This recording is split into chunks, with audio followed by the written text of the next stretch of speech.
पंजाब, हरियाणा और दिल्ली की खबरों में आपका इस्तकबाल। मैं हूं आपके साथ आपका मेजबान रहीम अहमद खान और आगाज करेंगे दिल्ली की सबसे बड़ी खबर के साथ, जहां सीएम रेखा गुप्ता मध्य प्रदेश के दतिया में वाक़ पीताम्बरा पीठ मंदिर पहुंचे। उनके आगमन पर भारतीय जनता पार्टी के कार्यकर्ताओं ने जगह जगह पर उनका इस्तकबाल किया। इस दौरान मध्य प्रदेश के पूर्व गृह मंत्री और भाजपा नेता डॉक्टर नरोत्तम मिश्रा ने दिल्ली की सीएम की आगवानी की।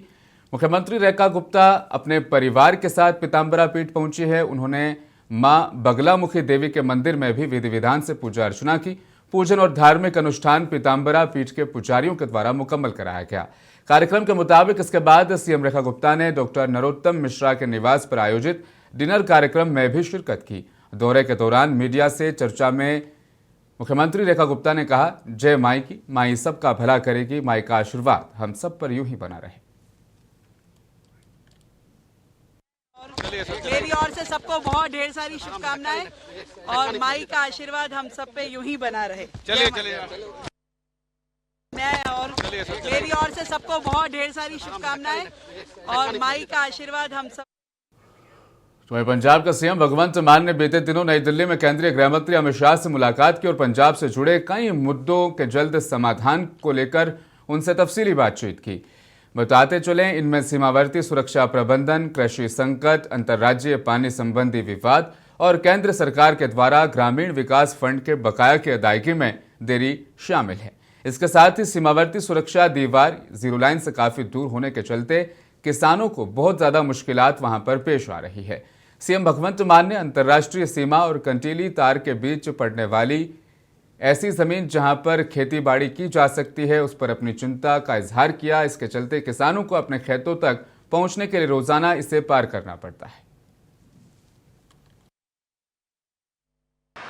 जो जहां पे तार लगी हुई है, लेकिन तार हमारे एरिया के अंदर ही, कई जगह तो 2-2, 3-3 किलोमीटर अंदर तार है, तो तार के पार हमारी जमीन है। वहां खेती करने के लिए आई कार्ड बनी हुई और बीएसएफ को साथ में जाना पड़ता है, उन किसानों के साथ जाना पड़ता है। तो मैं 2-3 बार ये मुद्दा मैंने एचएम साहब के सामने पहले भी रखा था।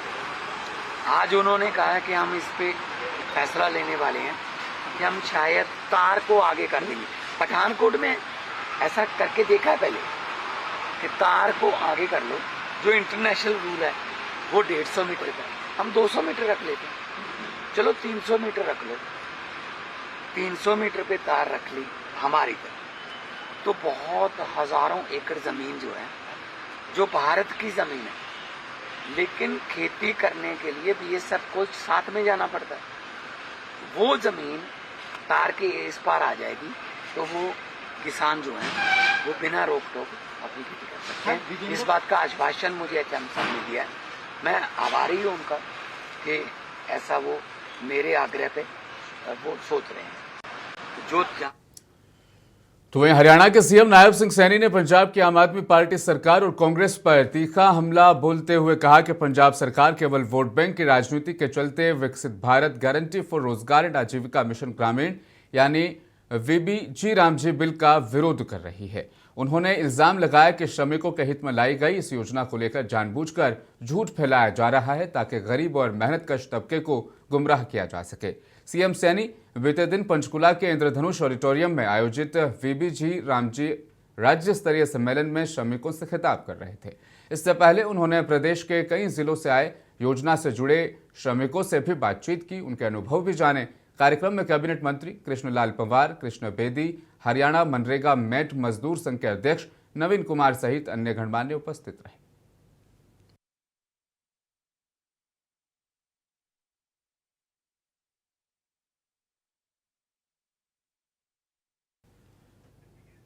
उत्तर प्रदेश में जारी माघ मेले के दौरान शंकराचार्य अविमुक्तेश्वरानंद को संगम पर स्नान करने से रोका गया। इस मामले पर कांग्रेस नेता पवन खेड़ा ने भी रद्दअमल जाहिर किया। उन्होंने कहा, न आप काम के न राम के, बीजेपी धर्म के नाम पर सत्ता में आई और उसी धर्म के संत के साथ ये अपमान किया जा रहा है। जिस धर्म का इस्तेमाल करके, दुरुपयोग करके आप सत्ता में आते हैं, उस धर्म के शीर्ष जो हमारे संत हैं उनके साथ आप ये करते हैं। हिंदी में एक पिक्चर बनी थी अमिताभ बच्चन की, उसका नाम था नमक हराम। बिल्कुल उपयुक्त बैठता है ये नाम। जैसा मैंने आपको कहा कि जिस थाली में बैठते हैं उसमें ये छेद करते हैं। अब आप किस काम के हैं, ना आप काम के हैं ना आप राम के हैं। देवी अहिल्याबाई होलकर जी का कैसे मूर्ति को तोड़ा गया और मुख्यमंत्री आकर एफआईआर करा रहे हैं उन लोगों पर जो उस बात का खुलासा करते हैं। कहते हैं साहब ये एआई है। माफ कीजिएगा, ये एआई नहीं है, ये बेहयाई है। ये एआई नहीं है। ये क्या एआई है? ये आपके सामने जो आपने देखा क्या एआई है? एक गेरुआ कपड़े, भगवा कपड़े पहने हुए व्यक्ति यूं सरेआम आकर झूठ बोले। बीजेपी के राष्ट्रीय अध्यक्ष पद के चुनाव को लेकर दिल्ली में हलचल तेज हो गई है। कार्यकारिणी अध्यक्ष नितिन नवीन आज राष्ट्रीय अध्यक्ष पद के लिए अपना नामांकन पेश कर चुके हैं। इस मामले पर दिल्ली बीजेपी लीडर रमेश पोखरियाल और राजकुमार चौहर ने कहा, युवा अध्यक्ष मिले, इससे अच्छी और क्या बात हो सकती है।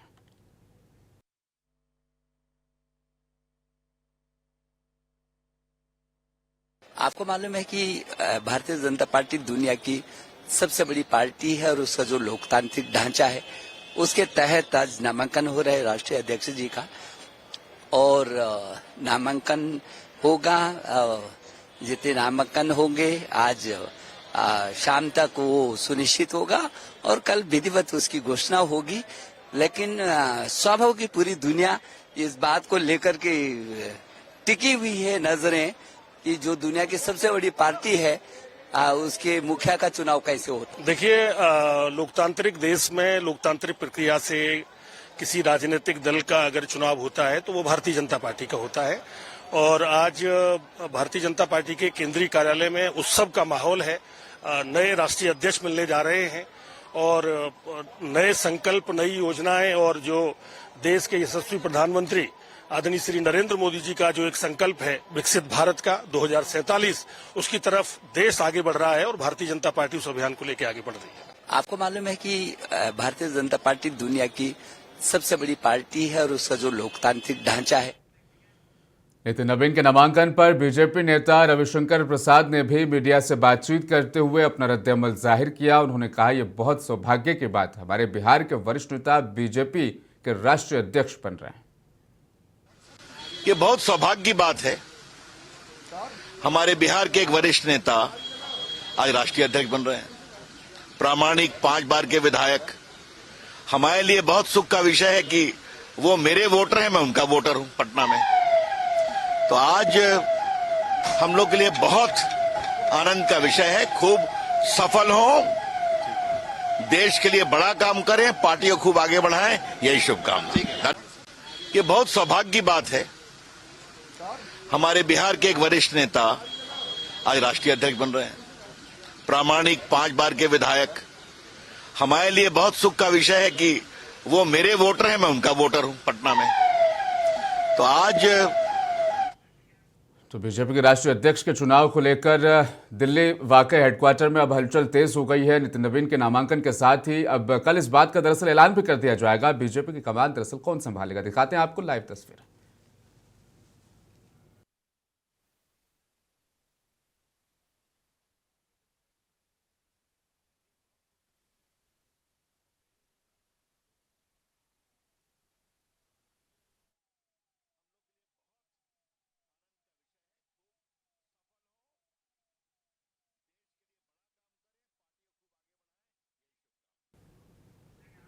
तो राष्ट्रीय अध्यक्ष चुनाव संगठन पर्व के तौर पर भारतीय जनता पार्टी इससे सेलिब्रेट कर रही है। राष्ट्रीय अध्यक्ष पद के चुनाव को लेकर हलचल भले ही तेज है, लेकिन कयास इसी बात के लगाए जा रहे हैं कि नितिन नवीन जो फिलहाल कार्यकारी अध्यक्ष है बीजेपी के, कल उन्हीं के नाम का ऐलान भी किया जा सकता है। संबित पात्रा और उनके साथ अलग अलग राज्यों से आए प्रदेशाध्यक्ष, जिला अध्यक्ष भी इस चुनाव में दरअसल शामिल हो रहे हैं। लगभग सभी राज्यों के मुख्यमंत्री और भारतीय जनता पार्टी के प्रदेश अध्यक्ष भी इस चुनाव में शामिल हुए।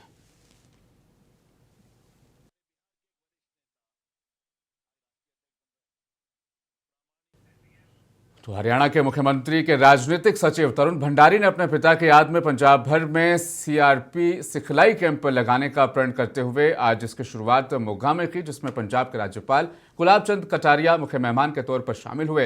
इस मौके पर मोगा के सभी प्रशासनिक अधिकारी और सामाजिक संस्थाओं के मेंबरान वहां पर पहुंचे। महिला डॉक्टर्स भी नजर आए और माहिर डॉक्टर दोबारा आम लोगों को कैसे सीपीआर देकर उनकी जान बचाते हैं, इस बारे में लोगों को भी जानकारी दी गई, ताकि हार्ट अटैक के मरीजों को समय पर फर्स्ट एड मुहैया कराया जा सके। सेवा के कोई भी कार्य हो उसमें हमेशा बढ़ चढ़कर हिस्सा लेते हैं और मेरे बुलावे पर वहां चंडीगढ़ में मौसम भी खराब था और हेलीकॉप्टर की परमिशन भी डिले हुई, इसके बावजूद यहां चलकर पहुंचे हमारे गुलाब चंद कटारिया जी और यहां पर मौजूद मेरे पुराने शहर के सभी सम्मानित बुजुर्गों, माताओं, बहनों, मेरे साथ खेले हुए मेरे साथियों और प्रेस के साथियों, एडमिनिस्ट्रेशन, मैं सब आप। तो पंजाब के राज्यपाल गुलाब चंद कटारिया ने दरअसल मोगा में आयोजित सीपीआर इस कैंप में हिस्सा लिया। उन्होंने समय रहते सीपीआर देने पर जोर दिया, जिससे हार्ट अटैक या दुर्घटना में जिंदगियां बचाई जा सके। आयोजन सुदर्शन चैरिटेबल ट्रस्ट ने किया है।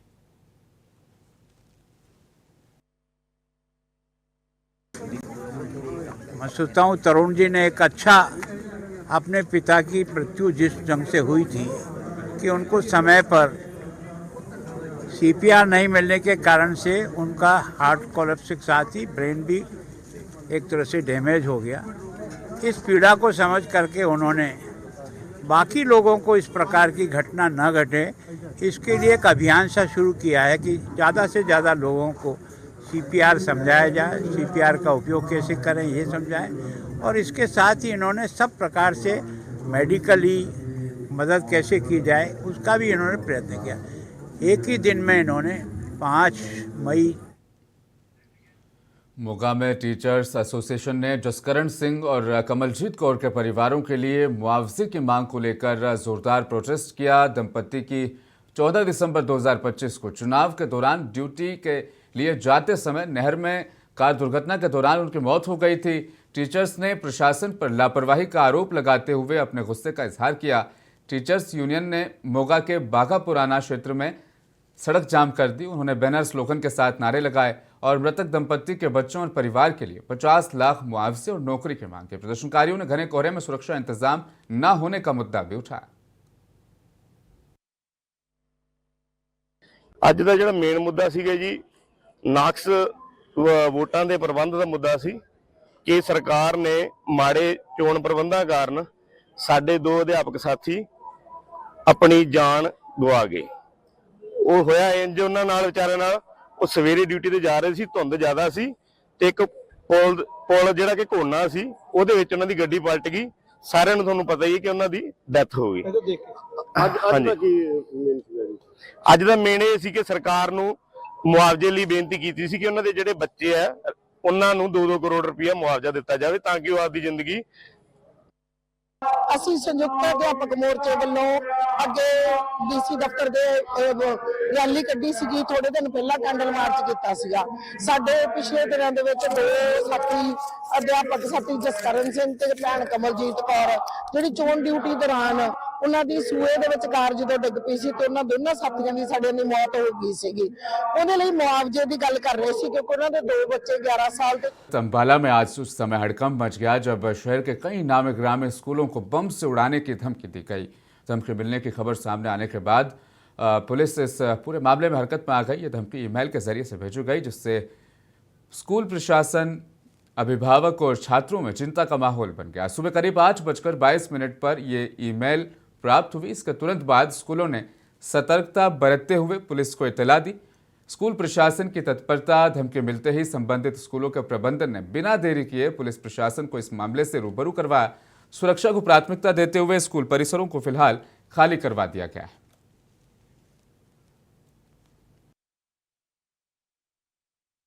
आज सुबह 8:30 बजे के आसपास एक ईमेल आई थी हमें और उसमें स्कूल ब्लास्ट को लेकर के थ्रेटनिंग था।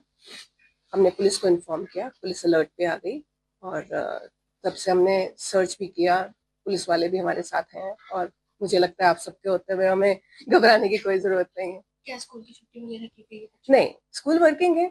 हम अलर्ट मोड पे हैं क्योंकि जब भी सुबह बच्चे आते हैं हम सारे उनको बच्चों को लेने के लिए बाहर खड़े होते हैं, लाइन में आते हैं बच्चे अपने अपने सामान के साथ, अपने बैग्स के साथ, तो उस हिसाब से हम अलर्ट पे। आज सुबह 8:30 बजे के आसपास एक ईमेल आई थी हमें और उसमें स्कूल ब्लास्ट को लेकर के थ्रेटनिंग था।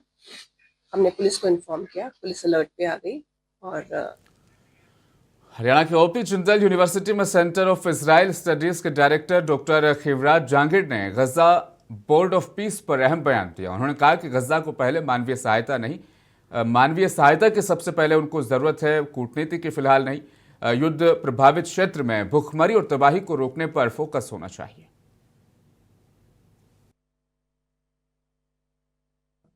So the Board of Peace will work less about peace at the moment as such. The right now need in Gaza is to provide food, shelter, medicines, and basic human living conditions. Because the life in Gaza has been completely exposed, and I think Board of Peace has to do much of a humanitarian work and less of a diplomatic work right now.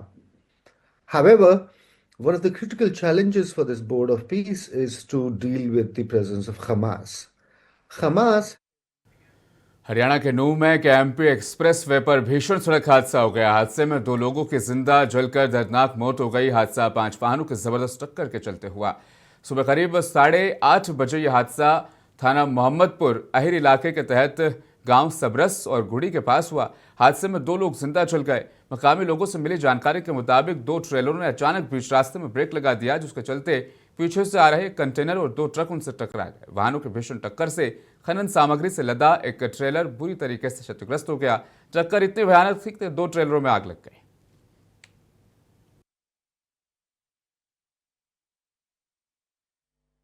इधर 3 Taylor खड़े थे इस line में, और इस line में से जब टेलर एक पीछे से टेलर आया, उसने क्रॉस करके आगे ब्रेक लिए मेरे, उसमें मेरी गाड़ी लगी।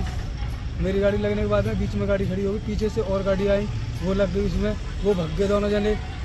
जब ये संदीप वाले आए, ये संदीप वाले वो बराबर। तो वह हरियाणा के करनाल में भी नेशनल हाईवे पर घने कोहरे के चलते बड़ा सड़क हादसा हुआ। मधुबन से लेकर बस्ताड़ा टोल प्लाजा के बीच अलग अलग मुकामों पर कई बड़े और छोटे वाहन आपस में भिड़ गए। इस हादसे में करीब 15 से 16 गाड़ियां एक दूसरे से टकरा गई, जिससे हाईवे पर अफरा तफरी मच गई। दरअसल हमारी जब गाड़ी लगी तो धुंध थी बड़ी जबरदस्त, कुछ नहीं नजर आ रहा था, और जैसे 40-50 की स्पीड पे भी धड़ धड़ धड़ धड़ सारी गाड़ियां आपस में लगती चली गई, और ना तो आगे कुछ दिखा ना पीछे कुछ दिखा, कुछ नहीं, चारों तरफ कुछ नहीं था। बस सबने नीचे उतर के ही देखा कि यहाँ भी गाड़ियां लगी हुई है, जिसका जो जो नुकसान है सब नीचे उतर गए। छोटे वाहन भी भिड़े हैं, बड़े वाहन? हाँ, छोटे 8-10 छोटे हैं और 5-6 जो है वो बड़े हैं। मॉर्निंग में करीब 8-8:30 में कंट्रोल रूम से सूचना मिली थी कि कुटेल के पास थोड़े थोड़े गैप पे 3-4 जगह गाड़ियां आपस में भिड़ चुकी हैं, और मौके पे आए तो फोग सुबह बहुत ज़्यादा था, तो मोस्टली इसका रीज़न फोग ही है। और कुछ लोगों से हमने बार बार आपके माध्यम से अपील भी करते हैं कि फोग में ना चले, तो फोग के कारण ये हादसे हुए 3-4।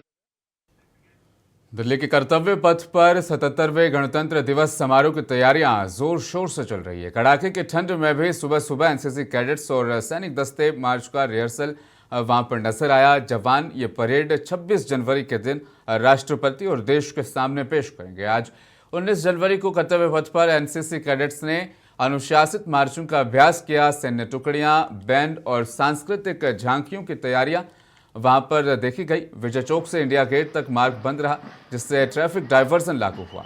इस बार एनसीसी शिविर में दिल्ली सीएम ने कैडेट्स का निरीक्षण भी किया। परेड में नए थीम्स पर झांकियां होंगी जो विकास और देश की तहजीब को दर्शाएगी।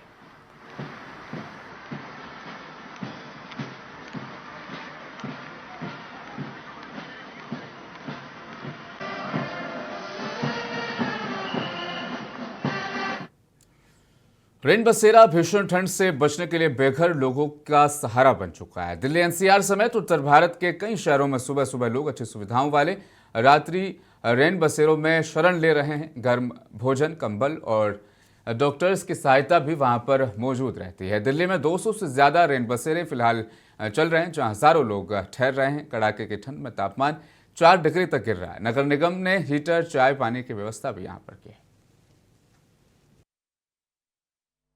सर, यहाँ पे जो हमें बेड निर्धारित किए गए हैं वो आपका 18 बेड हैं। इस टाइम आपका है 14 लोग हैं। यहाँ पर जो बेचारे होमलेस हैं, बेघर हैं, जो जिनका कुछ नहीं है, मान लीजिए जो रोड पर सो रहे हैं, उन लोगों को यहाँ रहने का अनुमति दी गई है। वो भी लोग ठहर जाते हैं जो बेचारे अपने घर यहाँ से काम करते हैं, जो आना जाना भी करते हैं अपना। जैसे कि हमें दिल्ली सरकार जो सुविधाएं मुहैया करा रही है सर, जैसे कि यहाँ पे बेड हैं, उसके बाद उनको हम दिल्ली में फिर से स्मॉग और धुंध का कहर है। सोमवार सुबह यानी कि आज दिल्ली एनसीआर पर गहरा स्मोक छाया हुआ रहा, जिससे हवा की क्वालिटी गंभीर कैटेगरी में पहुंच गई। सीपीसीबी के मुताबिक सुबह 8 बजे दिल्ली का ओवरऑल एक्यूआई 418 के पार था, जो गंभीर जोन में आता है। यह हालात लगातार बिगड़ते जा रहे हैं। शनिवार से प्रदूषण बढ़ना शुरू हुआ था। रविवार को कई जगहों पर एक्यूआई 450 तक भी रहा। कई घंटों तक आज सुबह दिल्ली के 37 मॉनिटरिंग स्टेशनों में से 32 पर गंभीर लेवल था, बाकी 5 पर बेहद खराब। कुछ हॉटस्पॉट में हालात और भी ज्यादा बदतर नजर आए। आनंद विहार, मुंडका, रोहिणी, धोलाकुआ और पांडव नगर इलाके में एक्यूआई 500 के पार रहा, जबकि आईटीओ का एक्यूआई 434 रहा। सबसे कम एक्यूआई आया नगर में 356 रहा, जबकि नेहरू नगर, सोनिया विहार, वजीरपुर, अशोक विहार, बवाना, जवाहरलाल नेहरू स्टेडियम और दिल्ली यूनिवर्सिटी नॉर्थ कैंपस जैसे इलाकों में भी एक्यूआई बेहद खराब रहा।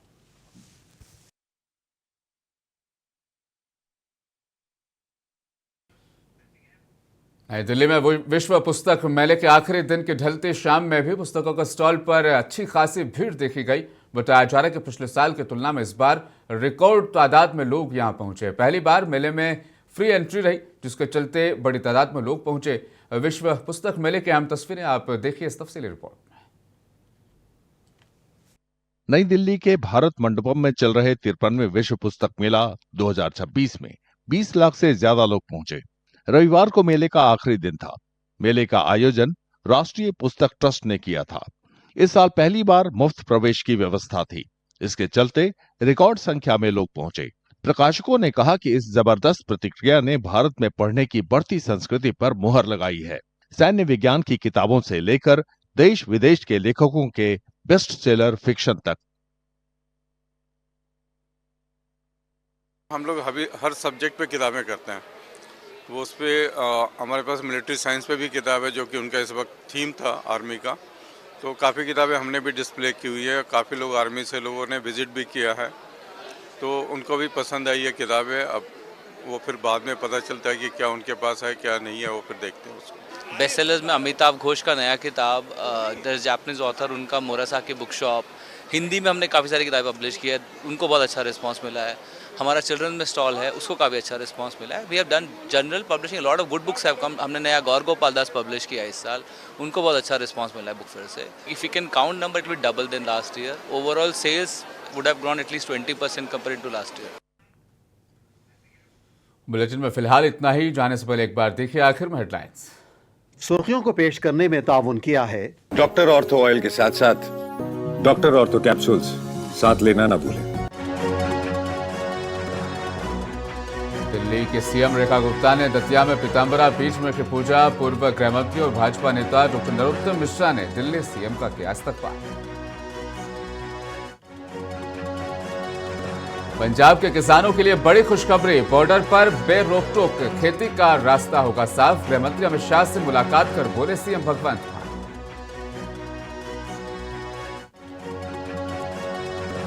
हरियाणा के सीएम नायब सिंह सैनी ने पंजाब की आम आदमी पार्टी सरकार पर बोला हमला। मनरेगा योजना में भ्रष्टाचार को लेकर लगाया इल्जाम।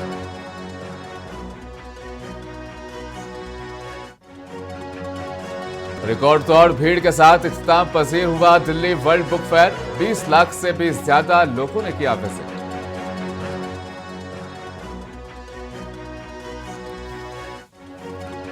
और दिल्ली में एक बार फिर से स्मॉग और धुंध का कहर। एक्यूआई खतरे के निशान के पार 418 पहुंचा ग्रेप फोर।